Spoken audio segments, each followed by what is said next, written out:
Studiju programma Datorvadība un datorzinātne man pavēra durvis uz tehnoloģiju pasauli un palīdzēja lauzt stereotipus, ka šī joma ir tikai vīriešiem. Tagad es pati varu palīdzēt studentiem atklāt, ka tehnoloģijas ir ikvienam, kurš vēlās tas apgūt un attīstīt. Mēs strādājam ar jaunākām tehnoloģijām – 3D skenēšanu, modelēšanu, 3D drukāšanu. Un tā nav tikai teorija. Studentiem ir iespēja strādāt ar reālam ierīcēm.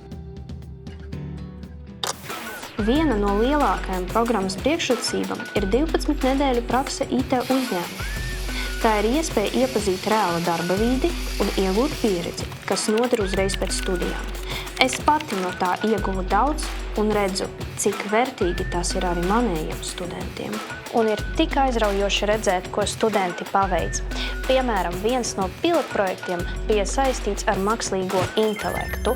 Tika izstrādāta sistēma, kas skaita automašīnas uz ielām. Tas parāda, cik daudz iespējas dod šīs studijas. Šī programma nav domāta tikai puišiem, arī meitenes studē un studē labi.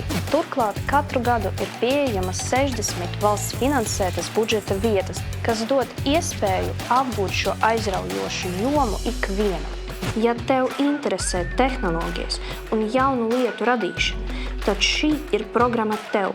Varbūt pēc dažiem gadiem tieši tu būsi mans kolēģis.